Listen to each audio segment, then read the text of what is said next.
different gender liberation tools and feminist practices that can cause a societal transformation. And today we're joined by Becky Ryan and Sarah Callaway from Global Women's Strike, and they're going to be talking about universal care income. So you might have heard of universal basic income, but this is centered on the care work that women, the invisible labor that women do in everyday lives. However, I'll let the experts speak more about that. So yeah, thank you so much for being here today.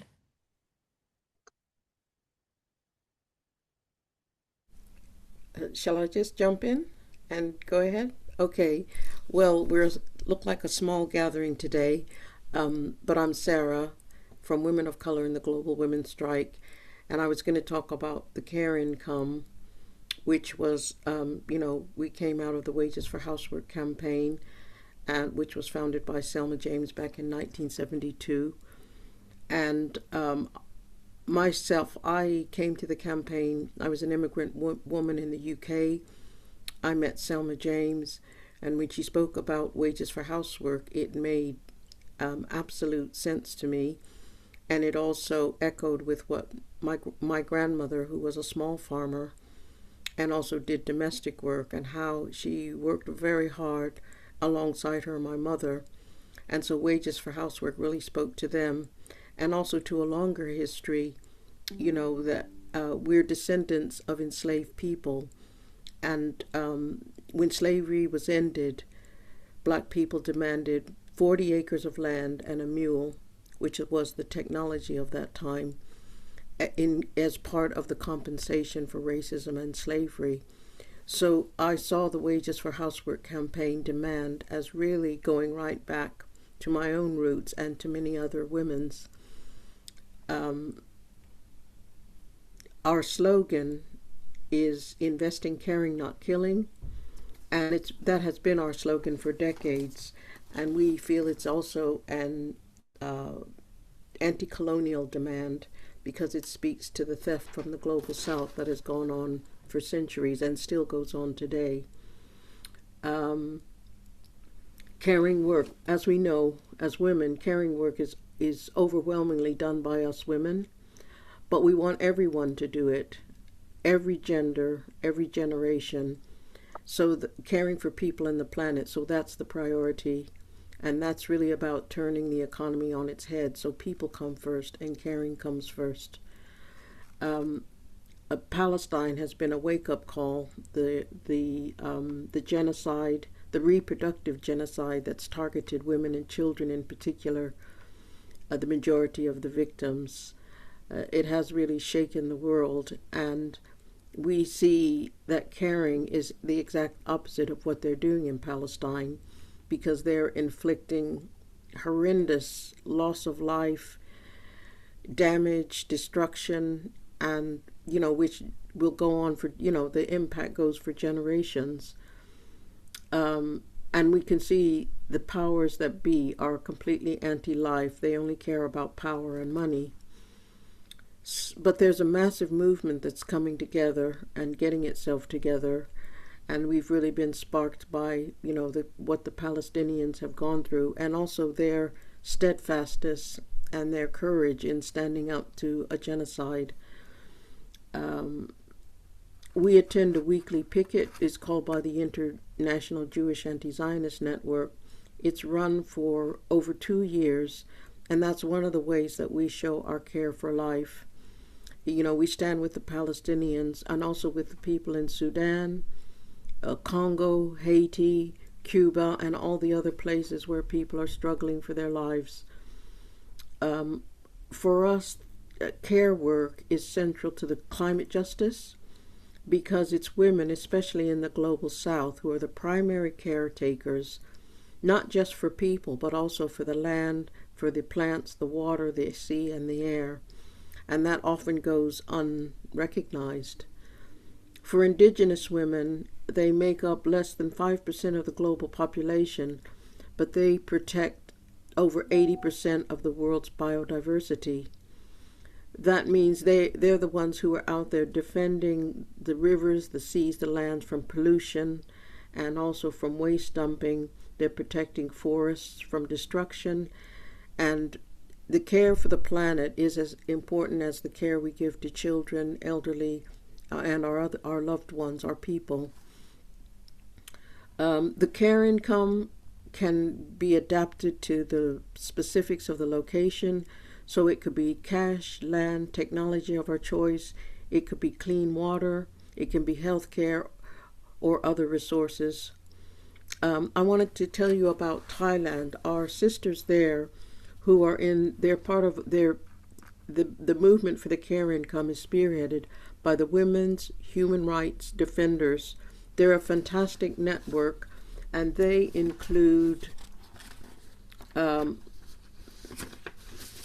land workers, mining communities, street vendors, slum dwellers, sex workers, indigenous, and women with disabilities. And what they've done is they are bringing the care income and they want to make it part of the Constitution, and they're working on that now. We're hoping to show you a little clip that they made, and we might be able to show it at the end of this, but they do fantastic work. The other group that we're working with is in Andhra Pradesh, India. There's a women-led movement for natural farming. The women are regenerating the land, the soil. They're increasing the people's health, women's incomes, and they're building community resilience. It's the largest transition to natural farming in the world. Widely practiced, it can cool the earth and restore the climate. This self-help network is life-saving for people and the planet, and it's really right on time for the wider climate movement to take up. It's made up of over 700,000 farmers, mostly women, and the methods they've developed can be applied anywhere. And they're actually working with people in Zambia, across Africa, Latin America, and other countries. And they go and they share what they've learned and learn from other people. So it's really, we'll post a link to our website where you can see films about the work that they're doing, but it's really fantastic. Just to say a bit more about us, we start with autonomy. That is, we organize as women so that the truth comes out, but we also work across sectors, and each group supports the others. And some of the groups, for example, Invisible, I think is on with us today, and also the English Collective of Prostitutes, and we hope someone from the All Africa Women's Group will speak as well. We're mutually accountable. That is, we support each other and we speak up on issues but without taking over the issues. And it's a great power being independent but also refusing to be separated from others, so that we're not in competition with each other, which is often a problem. We're an international network, so each region makes its own decisions, but we work together. We are sometimes ambitious people want to come and work with us, but we definitely don't want that. We're a grassroots organization, and one problem we come up against is the women who call themselves feminists are often, we can't rely on them because too often they're telling us to go out to work and get a job, not recognizing the work that we do in the home and on the land. And we want resources and we want payment for the unpaid work, whatever else we decide to do outside the home. Many of us are immigrants in this network. We know that millions are fleeing destruction of land, of the environment, and that really the war and the climate destruction is the so-called migration crisis. People are fleeing from war and escaping starvation and death. And the greedy corporations and governments that are plundering our lands is what's forcing so many people to flee. We never forget that, in Africa and the global south, we've suffered 500 years of exploitation, of robbery. Something like 20 million people were stolen from Africa to make wealth, which is here in Britain and the U.S. So when we come here, we come to collect alongside white working class people. We have every right, and we really need the climate movement and everyone to take up that, to make sure our history is there, because that history is part of what gives us our right to be here, and it can't just be buried or covered up, or immigrants written off as if we're beggars or coming here to scrounge. We're here to collect, and we have every right to be here. We work closely with the All Africa Women's Group and a group of women asylum seekers who've been doing great work to make clear the struggle that's going on in Africa. On racism, obviously, we work against racism, whether it's against anybody, if it's against Muslims, if it's against trans communities, refugees, and immigrants, and we opposed Israeli apartheid as well. We believe that you can't be anti-racist unless you're also anti-Zionist. We have to stand with the Palestinian people. That's urgent. I'll just end by saying that the care income, I hope we've given you a little idea of why we're demanding it. We don't see it as a luxury or a charity, but as essential, because unless we take back the wealth from the billionaires and the warmongers, they will continue to steal and use that wealth for war against us and for killing and mayhem. So we're at a point where we're in the fight of our lives in many ways. We have to take back the wealth and make sure that that wealth goes into the community, starting with mothers, carers, women, and children. As we go, we count every victory. And I would say, this week we've seen a victory with the Green Party, because they're the only party that's held their ground as anti-racist, pro-Palestinian, and so we count.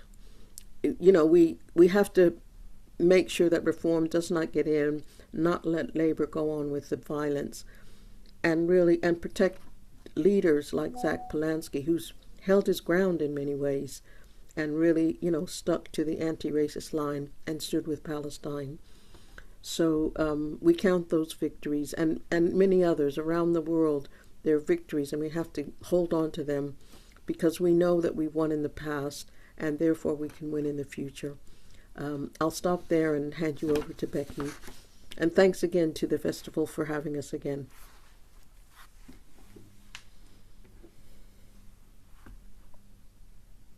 Thanks a million, Sarah. I'm Becky. I'm from Global Women Strike Ireland. So we're part of the international network that Sarah described. And like she said, Global Women Strike and the Wages for Housework campaign has been organising and campaigning for decades to get money for women, especially mothers, because of the fact that we do the vast majority of the work of caring for people and the world around us, and we're impoverished for doing it. Over the years, there has been major victories, including at the UN in 1995, where it became a requirement for governments to measure unwaged work in their national accounts, which is an important step in recognising care and work. But the aim has always been to go further than that, because nothing really changes materially if your work is just seen and applauded. Being cheered on by society isn't going to feed you and your family. So the aim has always been, what we need is for this essential work to be remunerated. And that's why we need a care income. And it does seem like recently there's been a growing support for this. I think especially since the COVID lockdowns, it really brought it home to people just how crucial care and work is. And we're seeing examples now of a care income being put into practice across the world. So like in Tamil Nadu in India, where direct cash transfers now go to millions of women as payment for their contributions through care and work. So this can really transform social relations in a society because it elevates the status of women and puts more power in our hands. And this makes the care income different than a universal basic income in that it comes as a payment for work done through care. And so there's a recognition in that you are being remunerated for work you do that society relies on. And that's whether that work is as a single mother raising kids in a poor community or Indigenous people protecting the land. It is all work that needs to be compensated. And so it's been more seriously examined now as a transformative tool. And one of the places where after seeing this recently is in the new UN roadmap for eradicating poverty beyond growth. This roadmap was developed from an understanding that we're facing a climate crisis and widespread extreme poverty, and these are not unrelated, they come hand in hand. The current system of constant economic growth has brought us to the brink of total destruction, and with billions of people living in and suffering in real poverty. We see trillions spent annually on war and genocide, like Sara mentioned, in Palestine, Sudan, Congo, Haiti, while children are starving and are left starving, and rich people are building empires around us. So most people know that something has to change, and that's what the roadmap is looking at. Like, how do we change course? What can be done instead? And one obvious answer is to shift resources to a caring society, focus on human relationships and tending to the land rather than producing and consuming. We have to pay the people who are defending the land and protecting people rather than the people and companies that are destroying it. So this roadmap now includes, and the roadmap was kind of developed under the UN Rapporteur for Extreme Poverty and Human Rights. And it now includes a proposal for a universal care income. So a payment that could go to anyone doing the crucial work of caring for people and all forms of life, starting with mothers and Indigenous people for their land stewardship. So within this proposal is an acknowledgement of the historical and ongoing debt to women, especially women of colour and the women of the global south, for creating and sustaining life while being faced with poverty.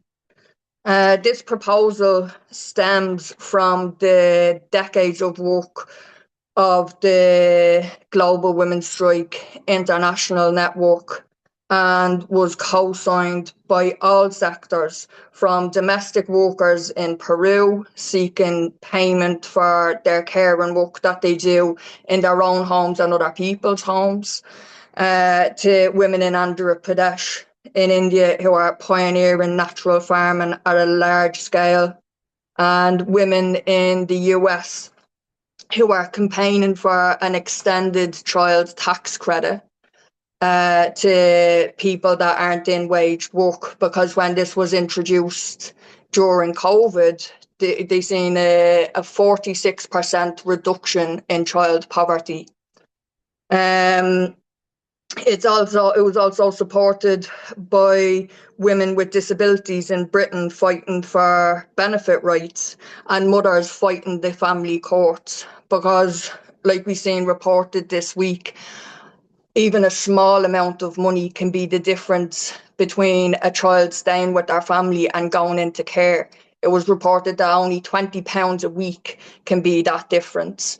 And the state is willing to pay foster carers and private care institutions, but not mothers. And instead, they're treating poverty as a form of neglect. Um, so the care income is also, it's something that unites an inner city woman in Ireland and a rural woman in Thailand, where we're both fighting for constitutional recognition of and support for care and work as part of the Global Women's Strike Network. And that's because we all know that every area of our lives that holds any meaning, from the health of the food that we eat, the air that we breathe, our ability to raise our kids to thrive and to look after our elderly relatives, would benefit from a care income, from getting money in our own hands. Um, I'm also with the Street Workers Collective of Ireland. So we're a collective of sex workers that have a background of working on the street, and we campaign for decriminalisation. But alongside that, we also focus on getting the resources we need, because we understand that sex work is in the most part driven by women's poverty. And so, yes, we need decriminalisation, but we also need more money for women so that we don't feel forced into sex work if we don't want to go into it, and people are able to get out when they want to. And as part of this work, we've also been involved in the unions, which has been interesting. And we're trying to establish ourselves and fight for rights alongside other workers. But it's also been a space to talk with people about the care income, and the unions have historically been quite hostile to the care income because there's a focus on waged care, or people doing waged care work. And it's like there's a belief that you're being pitted against each other, when the fact is, like, waged care work is nearly always low waged, and that relates to the fact that unwaged care work is taken for granted. So there's no value really attached to it. But also for the unions, you would think that naturally anything that tackles poverty is to the benefit of working people in whatever area that you're working in. Because if you're going into waged work in a company or negotiating with a boss, you are in a worse off position if you cannot afford to feed your family without whatever poverty wage they'll offer you. So that's an ongoing discussion in trying to get the unions on board and understanding that any money that's coming into the hands of working class people benefits us all, and the union should be taking that on. So for that reason, I think I'd urge any people that wants to see a change in power, so that women are better off, particularly women of colour and women in the global south, that Indigenous people and working class people are better off, then they should be supporting a care income. And yes, I'll leave it there. Oh, thank you so much, guys, for informing us about this. I wish I could have heard about something like this sooner. Um, and it's certainly something that I think should be more mainstream and talked about. Um, would would you encourage questions in the chat? Because we've had a few questions already. Yeah. Um, I think Claire, I might just ask one that was in the chat already, and then I'm happy for you to go after. Someone just said, how would one qualify for the care income as opposed to universal basic income, which is obviously universal?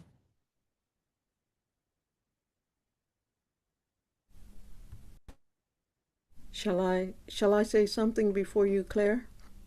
Just that I mean, obviously for us the care income is for everybody, anybody who's a carer, any gender, and we want men to do caring work, definitely.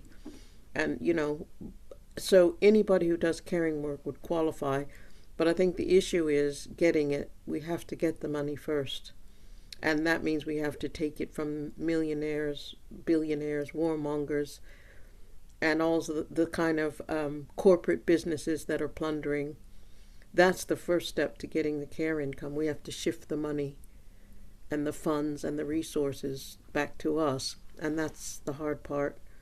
But obviously, we believe everybody who does caring work, and we think more people should do caring work. I mean, it should be something that should be the top priority in every society, is that we look after each other, raise the children, protect the land, the water. I mean, and in fact, we can't survive unless that work is done. Right now, women are doing it without recognition and often without any resources, and looked down on a lot. Housewives, land workers, indigenous people, especially in the global south, are often treated as though their lives have no value. So it's like a big shift. But obviously, we believe everybody who does caring work would qualify.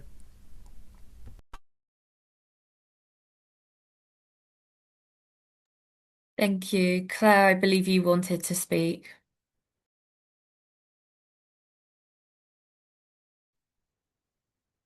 Thanks, Ariana. Yes, I wanted to help answer Maria's question as well, um, because in terms of who would qualify, we don't want to end up with a hyper-monitored system or another bureaucracy. We already have universal credit where mothers are sanctioned for not doing enough job seeking while children are in school. So we don't want a repressive system like that. So that discussion about who would qualify is underway, and as Becky was saying, it is different to universal basic income in that it is what they call participatory to get it. And as women with disabilities, we want our hard work of coping with disability and ill health in an inaccessible and prejudiced society to be recognised, and we have to work hard, getting around and also dealing with discrimination, so that even those of us who are very severely disabled and rely heavily on personal care still have to work very hard to keep ourselves together, and that needs to be recognised. And during the COVID crisis, the UK government deprioritised social care, which meant that people were not getting home visits anymore. And not only did thousands of people, mainly older women, die in the care homes from the spreading, and also care workers going from place to place and spreading COVID, but also tens of thousands of people died not of COVID from neglect, which we have been highlighting and which came out in the COVID inquiry. So the ways that we qualify for the care income is very wide ranging. Sarah described some of the different types of caring work that we want to be counted. And also it would change the power relations between people who rely on care and mainly women who provide care, because at the moment it's not recognised and it's oppressive for both, and it leads to a lot of abuse and deprivation. So women having the money also values the people and the environment which benefits from the care. So, that's why we're supporting it. And we also wanted to reverse the spiraling military spending, which is happening at the moment. Colleagues have been saying that the only growth which is happening is war. So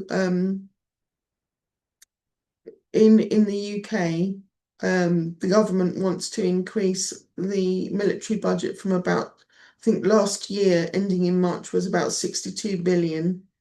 They want to increase it to 73 billion, and meanwhile are cutting off thousands of people from benefit. I mean, we've seen with the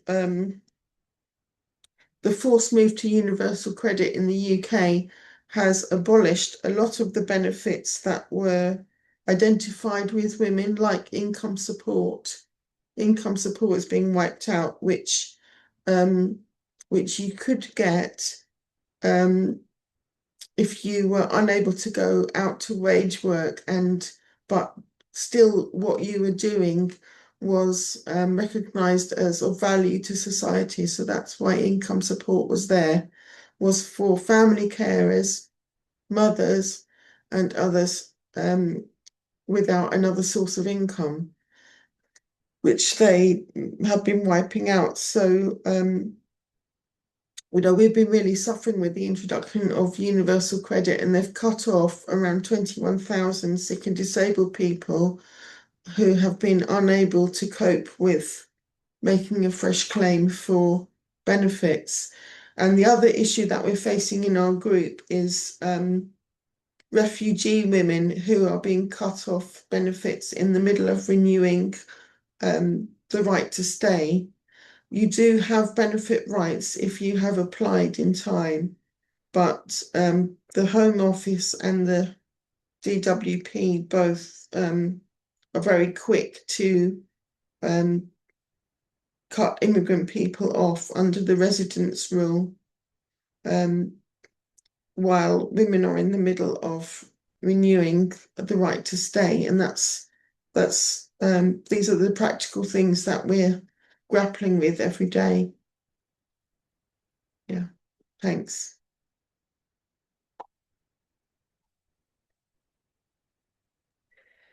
Thank you so much, Claire, for sharing that insight and detailing more about the conditions of what a universal care income would look like. There would be, yeah, how do we stop it from becoming a bureaucracy almost? And yeah, who's in, who's out? And that's something really we need to be really careful about thinking about because we want it to be inclusive, definitely. Um, did anyone else have any questions for our brilliant speakers? Go ahead, Chrissy.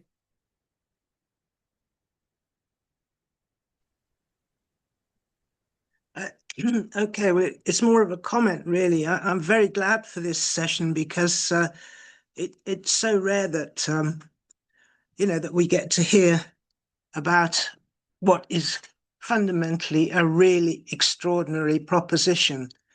A care income, and in the way that it's being proposed, I don't think we have to go down the route of worrying who's entitled to it.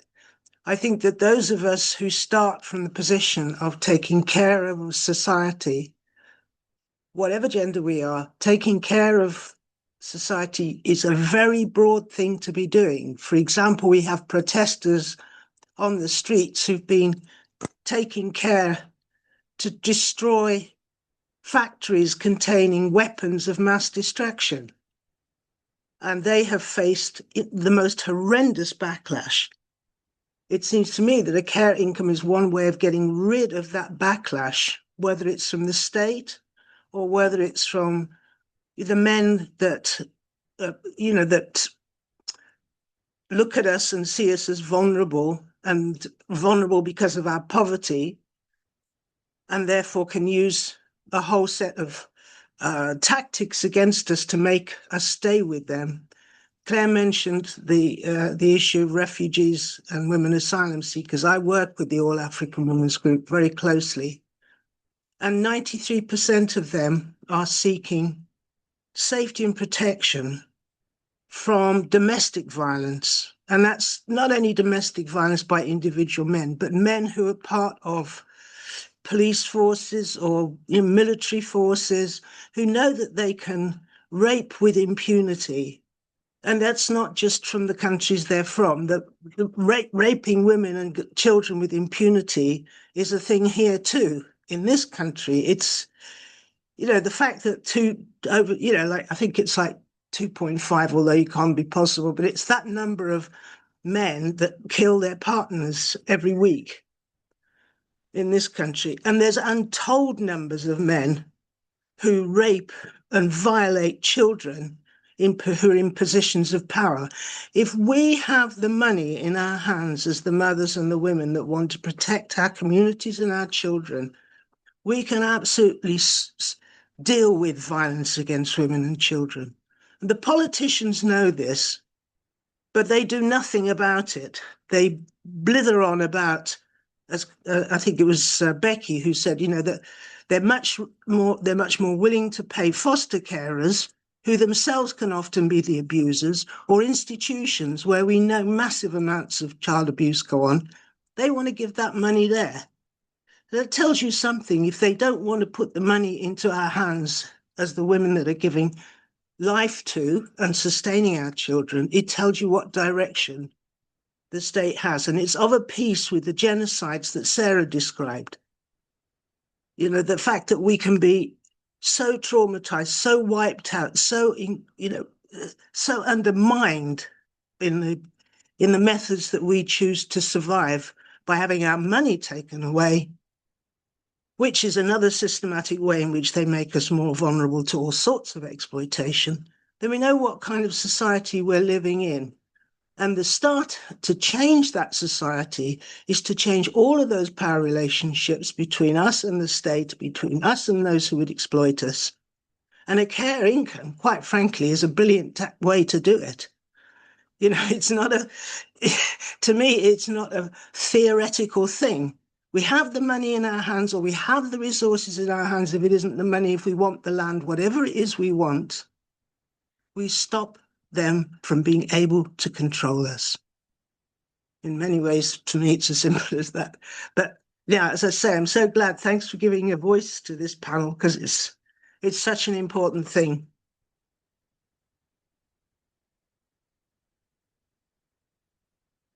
I just wanted to add to what Crystal said. It really made me think about farmers. In this country, in the north, a lot of farmers, they want to move away from using, toxic chemicals, pesticides, and they need what amounts to a care income. You could call it by another name, but they need the resources to shift from these poisonous, dangerous methods that are destroying the planet and people. They need resources to be able to make that change. And we know many farmers want to do that, but unless you have the resources, you're often trapped in doing all kinds of dangerous, destructive, unhealthy, counterproductive work. There's so much work that's soul destroying and life destroying. And that we see the care income is revolutionary in that way, because it's like to shift our whole way of thinking. I mean, that was definitely the effect it had on me. When I started to think about wages for housework, it was at the time when I met the campaign, it was wages for the unpaid work in the home, on the land, and in the community. And I just started to think about my own experience, which I had completely blocked out. The work of my own women family members to, just basically keep us alive. And work that has, we want that.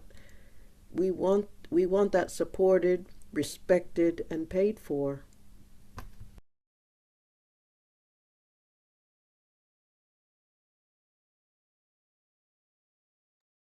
Thank you so much, all of you, for your contributions so far. Elliot, go ahead. Thanks, Ariana.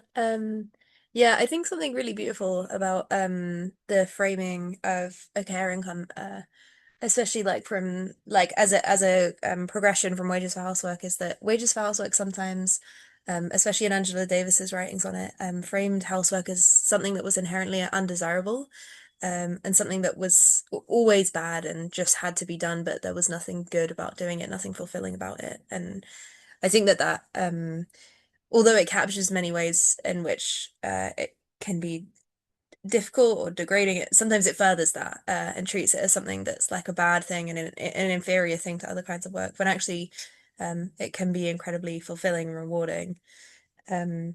But I had a question. Yeah, so I think that the framing of a care income and like the potential to shift from that narrative is really valuable. But I had a question about the risk of monetizing care, and the risk that it becomes like co-opted into capitalism and something that can be like addressed and treated within a capitalist system, as opposed to like something totally opposite. And obviously there's a potential resolution there, which is the idea that the demand, I think it's like Federici's idea maybe, that the or that she's one person who expresses it, that the demand exposes the instability or the like ways in which capitalism is untenable. But yeah, my question is there a risk that a care income co-ops care into capitalism?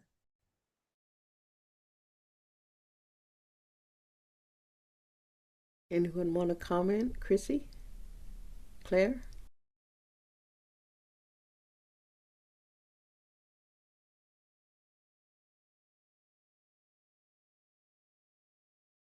Or shall I say something? Well, if people are gathering their thoughts, I mean, first of all, we're already in capitalism because capitalism is based on our unpaid work.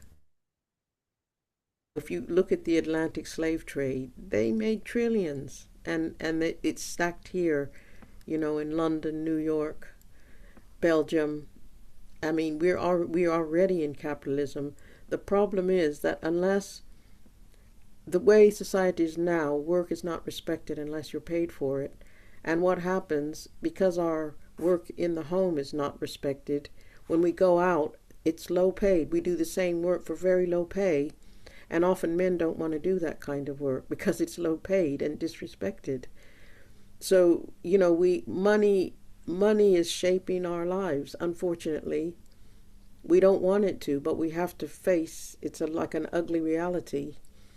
And unless we get resources, and it can be money, it could be housing, it could be healthcare, hospital, it could be whatever it is we need in our particular area. Unless we get resources for the work we're doing, we are stuck. Even in the movement, there are movement people who, they don't see the caring work. They don't think it's necessary.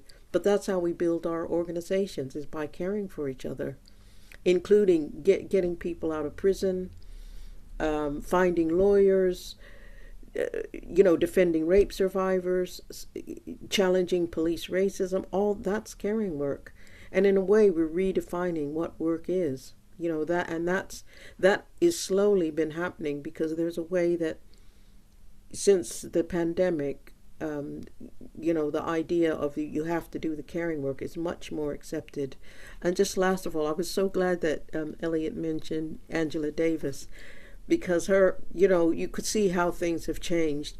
And Selma told us that when she went on a speaking tour in California, because Angela Davis was a teacher, a professor in California, Selma went and gave a talk, and apparently Angela Davis came out, this was a few years ago, and said, "Look, I've changed my mind. I was mistaken about wages for housework."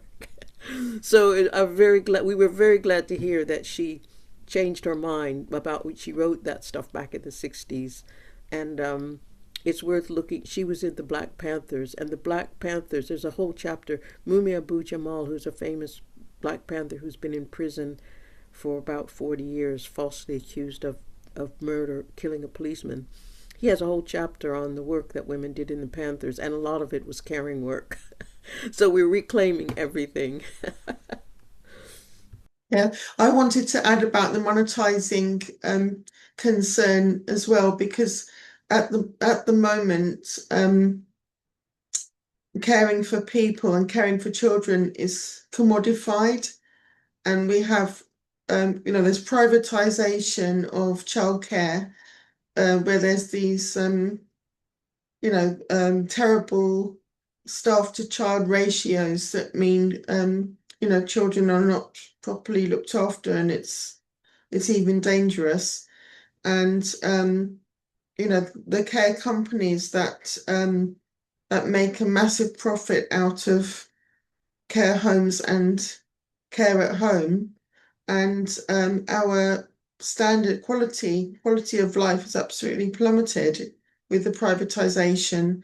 And so what we're aiming for is to break through that and to bring about mutually respectful relationships, and where children are not just parked in childcare to extend mothers' wage work hours, um, and where we have choice and control, and high quality activities where the person who is with us to look after us is actually invested in our quality of life, and we're allowed, we can exercise our willpower to do what we want, rather than having a timetable and a professional imposed on us. So it's anti-capitalist and anti the monetization of our lives. Yeah. Oh, can I just add one more thing, which is that the feminists, for example, like the Women's Budget Group, have wanted to promote more institutionalization to enable women to go out to wage jobs. And most women, don't want that for our loved ones. And we also want,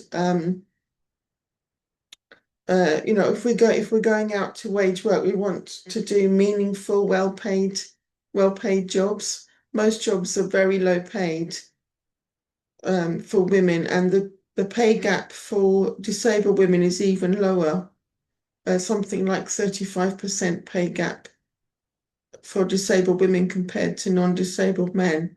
So, they glorify going out to wage work, and it's actually really, really hard and takes away time from our children and our loved ones.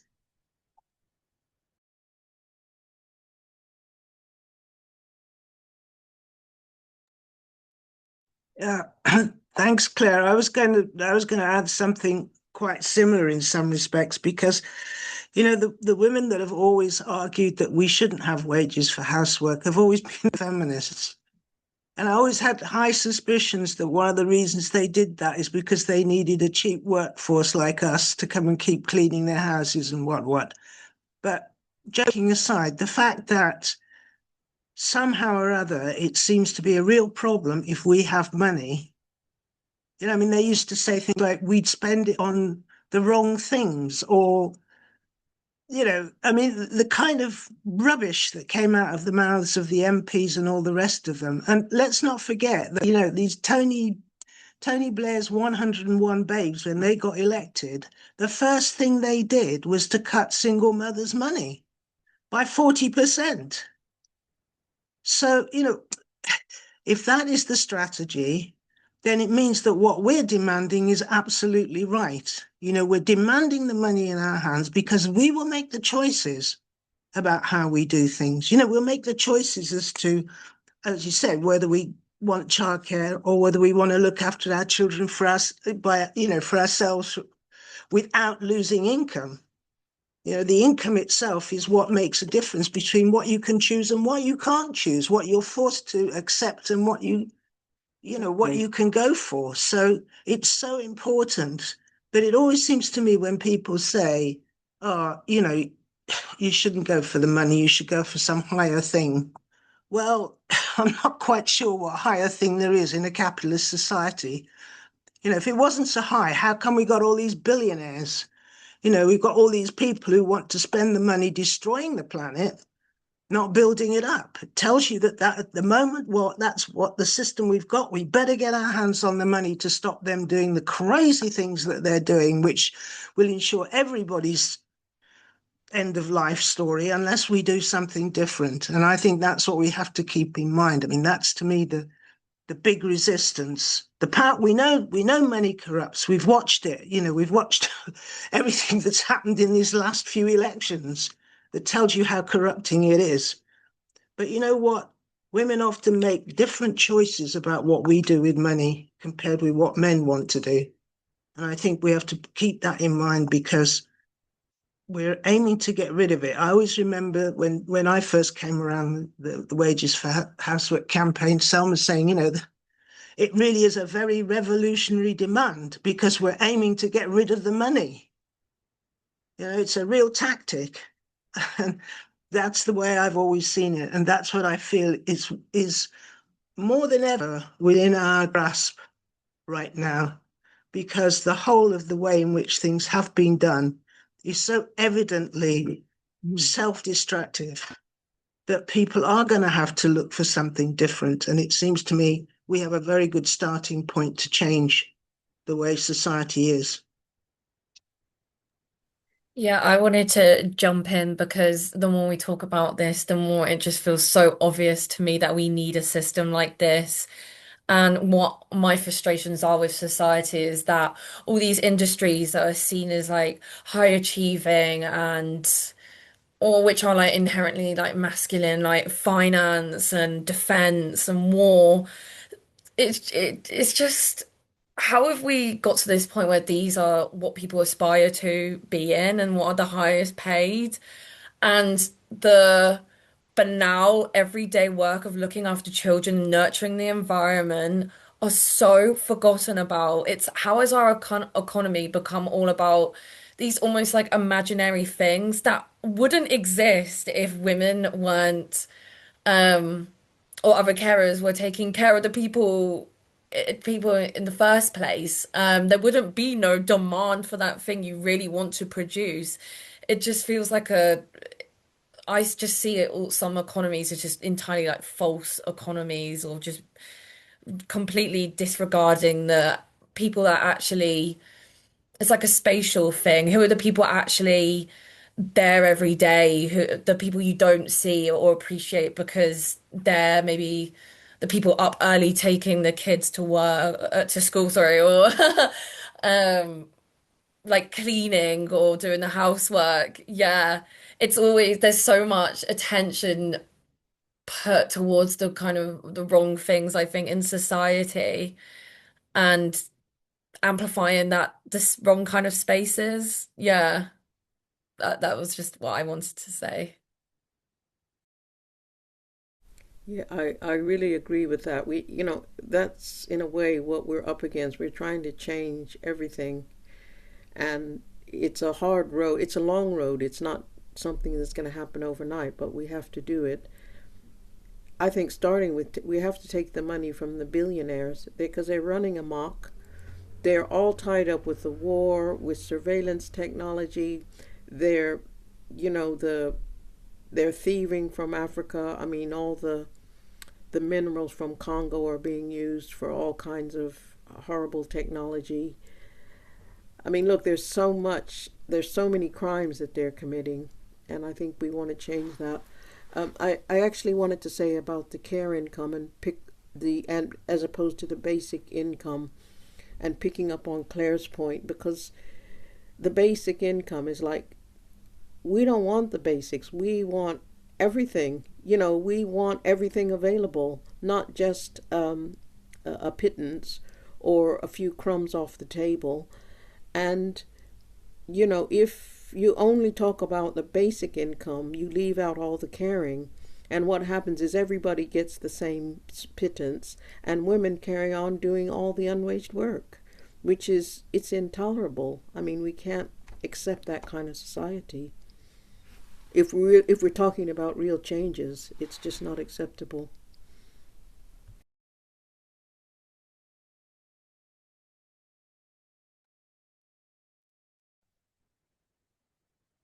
Go ahead. I think I Me, have right, you. Maria? Yeah. Okay. Oh, okay. Perhaps I could also turn the camera on. Oh, thank you. It's an interesting session, so thank you for that.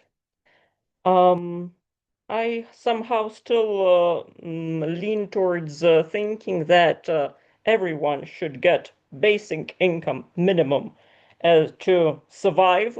I think that would even, probably make well, to sound a bit sexist, but might make some men a little bit less violent because they would have the grounds to something to stand on and perhaps do something better with their life. And just for any person, perhaps care work would be to care about myself and not about others, but just taking care of myself. And that would be basic income for me. And then if you do something more, you would get more. And this proportionality, well, it seems fair to me. Other than that, uh, I have like an additional comment that this book, Bullshit Job Theory, I don't remember the author, but it's a man, it's maybe Grieber, Bullshit Job Theory. I really recommend it. It says that most of the jobs, as what Ariana, I think, a bit touched a bit, that a lot of jobs in finance sector, in marketing, they're basically, they bring no value as opposed to care jobs.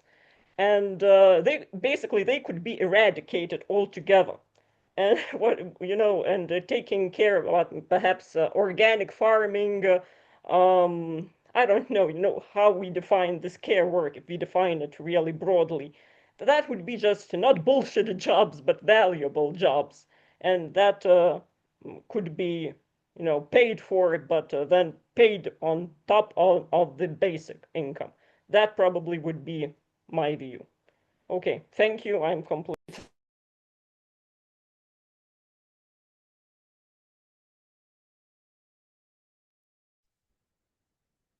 I can, yeah, yeah.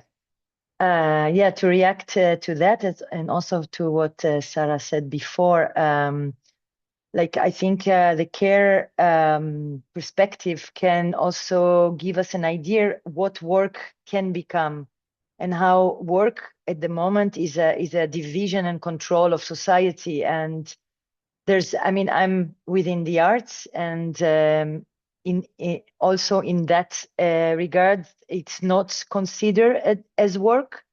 A lot of the work we are doing is not paid, is very invisible. Meanwhile, it's really creating a culture of a city, a culture of an environment. Um, I'm living in Belgium, and we have a kind of a basic income for artists already for a long time. That somehow for a big period was in balance with more or less the yeah minimum wage. Now it's under that level. So for a long time, I think artists here in Belgium could work in a dignified way through that. Now we are yeah, struggling. A lot of artists are struggling. I don't know why. I mean, it's also part of this idea that work can be considered of anything which we develop that is nourishing and that is constructing and that has a kind of a perspective about inclusion, which at the moment we are in a capitalist thinking is very far away from. So yeah, I think, I mean, with all what you were saying, for me, there is a big potential to claim work as something else than what we are considering it at the moment. Thank you. It's good to hear about what's happening in Belgium, because all around the world, different kinds of basic incomes or even care incomes are being paid. For example, the Global Women's Strike in San Francisco, they just did a year-long program where they got funds and they gave, I think it was about 10 or 15 women, mothers, who were in danger of having their kids taken away or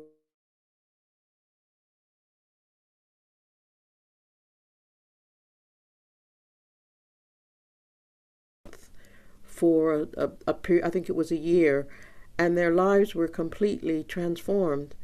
And I think that's what money is power in this society, and that's we need it in order to change our physical circumstances. And I think art, that is a really good example, because art is it's the kind of creative work we want to do, but often we don't have the time, we don't have the money. And something like a care income, it opens up all kinds of possibilities for art, for music, for all kinds of things that we want to do. Culture, we want to do, but we often don't have time. And I think the point of redefining what is work, what is valuable work, I mean, I think that is a crucial question that the care income helps lead us to. And I think we have to keep in mind the global south.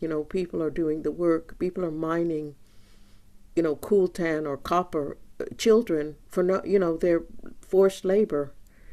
And that is not even appearing on what is work. All kinds of unwaged work in horrible conditions is going on in the. So our idea of what is valuable work has got to be much broader, and it's got to include the global south, where people, I mean, the workload is horrendous, especially for women and children. People have to carry water 8 hours a day just to get clean water.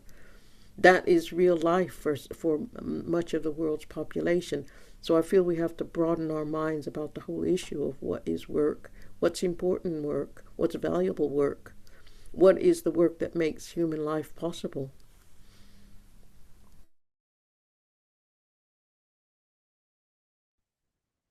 Hello, can you hear me? Oh, cool. I wanted to say that the state penalizes mothers. You try to raise children in this society and you need to rely on a child benefit. Money in our hands, as Crystal was saying, is in the vast majority of cases is not going to be squandered in 24 hours. A mother raising a child or children and even perhaps looking after an elderly relative is going to be using the money for essential food and bills. And that's the general raising that mothers do up and down the country and globally. They're interested in raising their child, sending their child to a decent school for a good education. We want the money to be able to do that in relative comfort. Right now, the state penalizes the stay-at-home mother. You're dragged into and demanded to turn up to interviews to state what kind of job training you're going to do and what kind of job you're going to do at some point in the future. If you're pregnant and raising a family, and the sooner they can get you into the workforce, the better. So if you can drop everything you're doing in nurturing and raising your child after birth, give it 2 weeks, we want you out at the local shop doing an 8-hour shift. Well, why? When the mother's bond with the child is so crucial. The mother's teaching of how that child learns about its environment and learns how to interact is vital. Someone has to stay at home with a youngster or a baby or a child and do that important teaching and nurturing. And if it's mother, auntie, grandma, papa, granddad, whoever it is, that person is raising the next generation. They are teaching what we want our children to know and be obviously grateful for. But we want to be grateful for the money that is there in the state, in the government. We don't want the money squandered. As Sarah was saying, we're affording wars and all sorts of things. And, if 25 million is suddenly called for the protection of a certain group of people, that's fine. There's a money tree for that. But if you want to raise the next generation, that tends to be, oh no, we'll overlook what mothers and caring community needs here, and we'll put the money elsewhere. Well, no, as women and as community members, we demand that money for ourselves. We demand that money for our children. We demand it for people, for planet, and globally.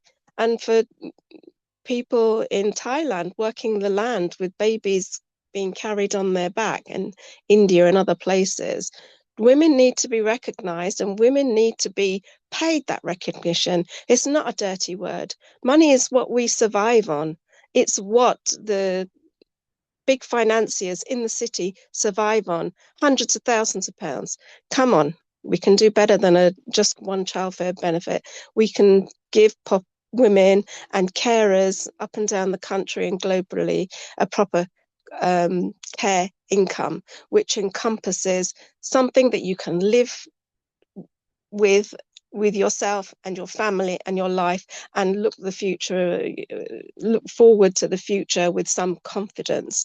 We don't have confidence right now. We don't have the money and we are left in poverty. Why? There's money there. We claim it as a care income.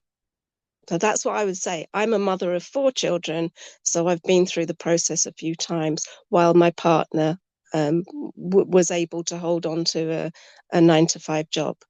But if I want to be staying at home, raising my child, I want to have the money to be able to use as I wish and not line up for a pittance, as Sarah described. The money handed out that they agree to, that men in suits agree to, is a pittance. We want something fair on the table, and we call it a care income. So thank you.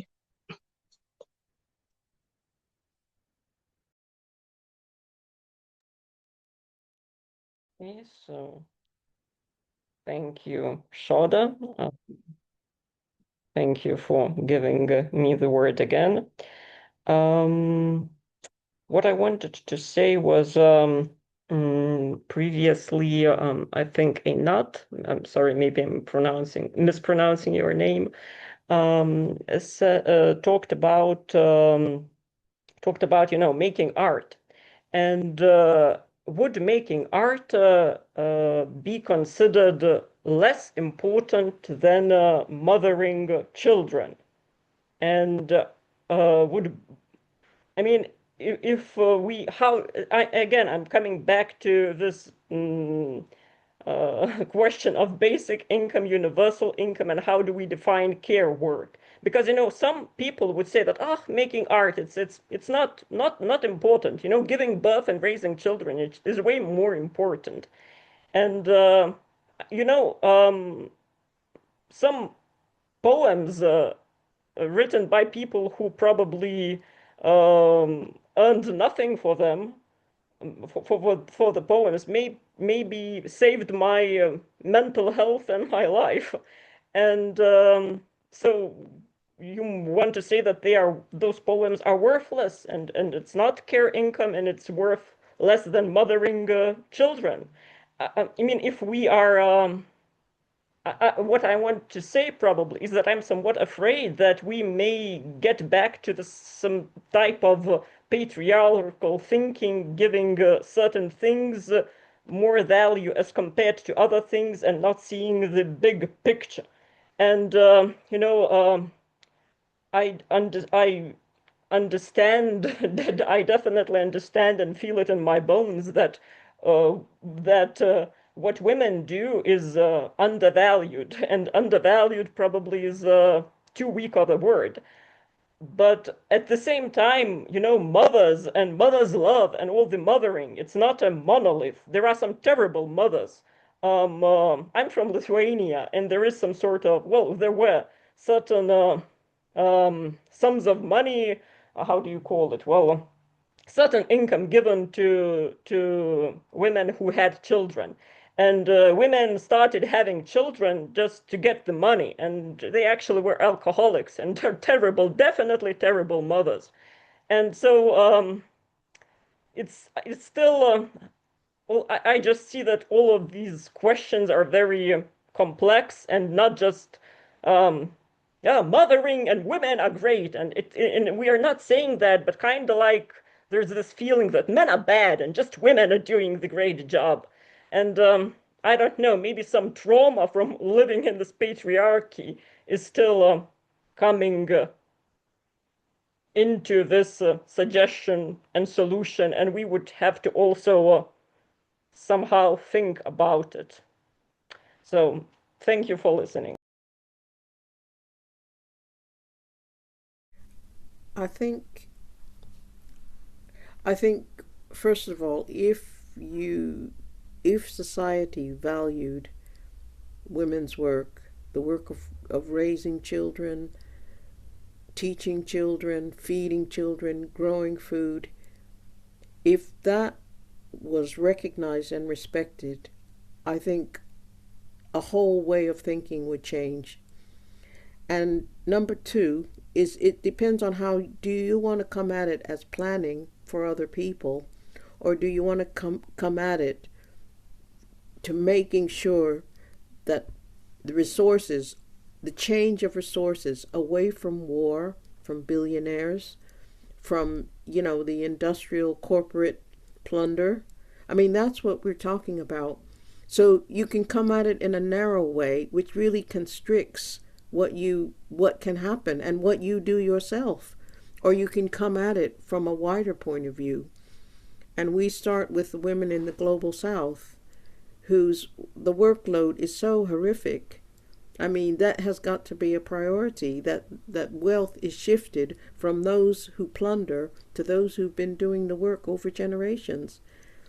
And that is an anti-racist perspective. And, I feel it's really vital to come at it from that point of view. Who is doing the work? And it's women of color in the global south who have the heaviest workload. And mothers beyond anything. And none of it, each one of us has been raised up by a mother, a granny, or some carer. It's our own survival is tied up with that work. Anyway, I mean, we're coming at it. We want to change everything. And that's why we start with changing the wealth into the hands of those who do the work, the life-giving work.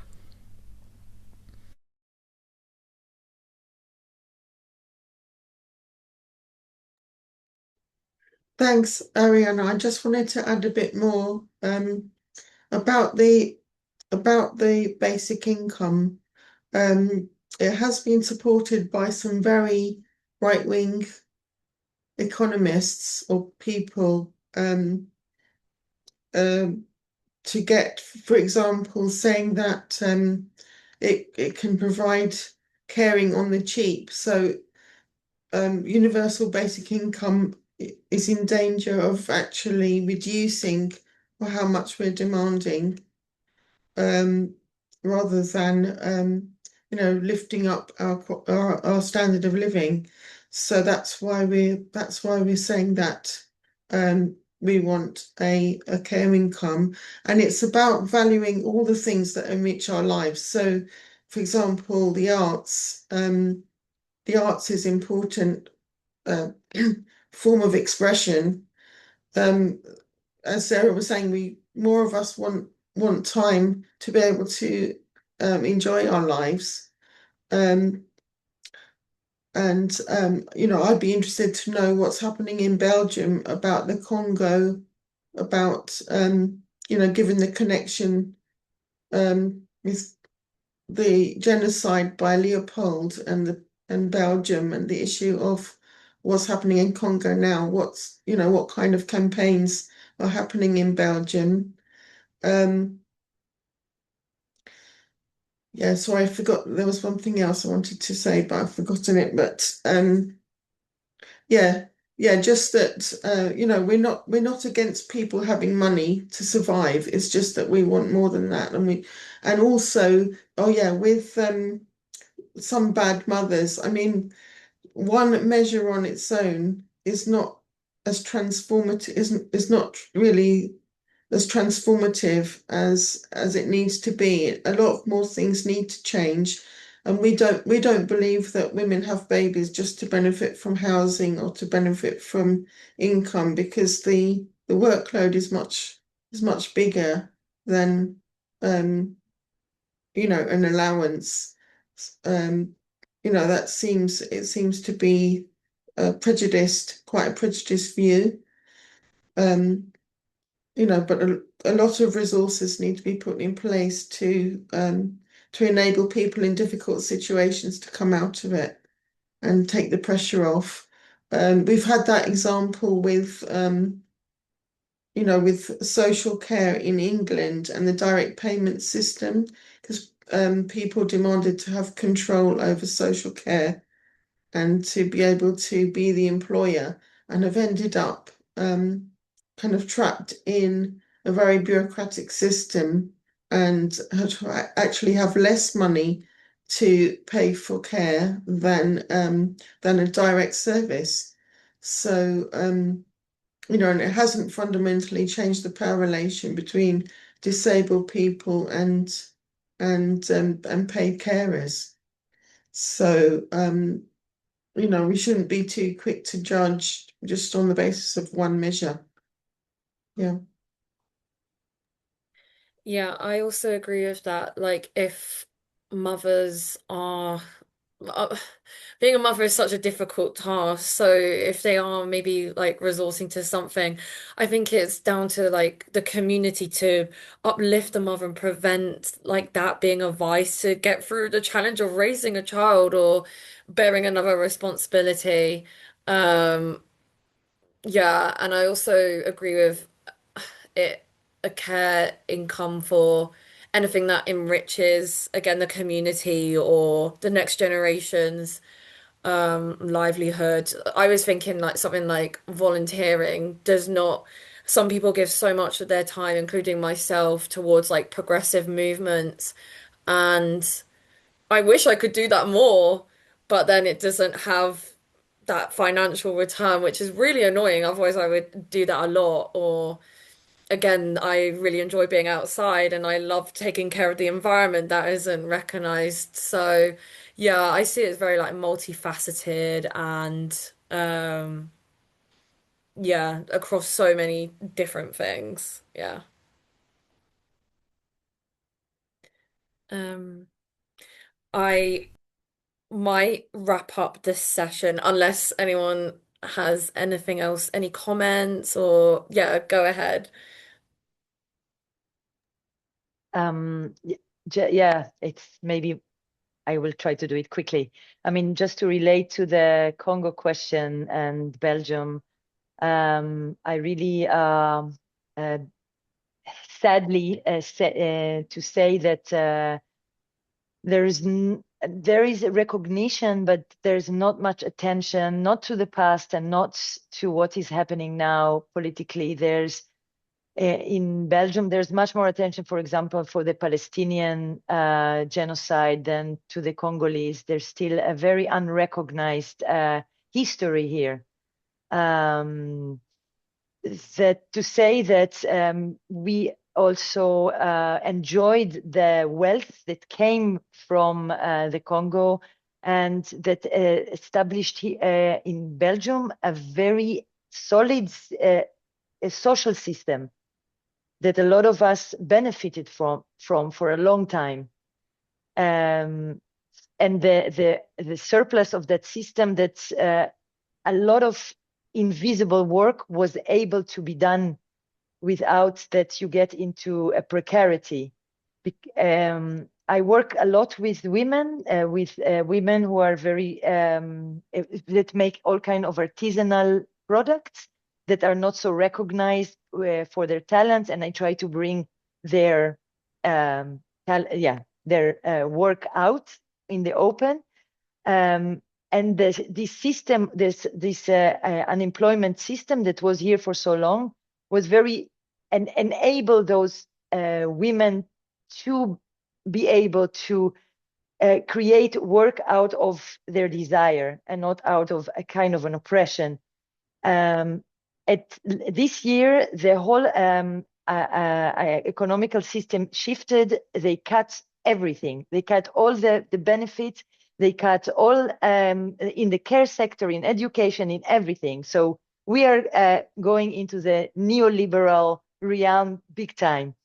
And you see that there's more and more depression, misery, precarity, poorness, homelessness. It's a disaster. So, but I really witnessed the time where where work was something that you invent, that you create, that you become, that it's not something that is ordered from a kind of, how did you say, from a kind of a geopolitical oppressive oligarch. So it's really a grassroots founded thanks to a very solid support economical support system. So yeah, that's just being a witness of something that is possible to live with. And yeah, I think we are as people can invent the world without yeah, oppressing one another. Sorry for not being clear, but try to say everything in one sentence. Thank you so much. Thank you. Is it Inat? I agree with you. We are trying to reinvent the world so that we're not oppressing each other. And we're happy and we're all cared for. We absolutely agree. And not much to add, but just to say thanks everyone who came on. I'm going to put our email, the Global Women's Strike email, into the box. And I know Ariana will wrap us up, but we'd love to keep in touch. You can follow us on Instagram or Twitter. And we just really glad we're an international network, so we'd be very glad to keep in touch, especially with you in other countries. Yeah, I literally echo everything that you said, and thank you all for your suggestions, comments, and questions. This really opened my mind. Thank you. I'm going to hop on because I'm doing a session with Southall Black Sisters. Um, Hopefully see some of your faces around. But yeah, thank you so much, everyone, and take care. Thank you guys for your speeches.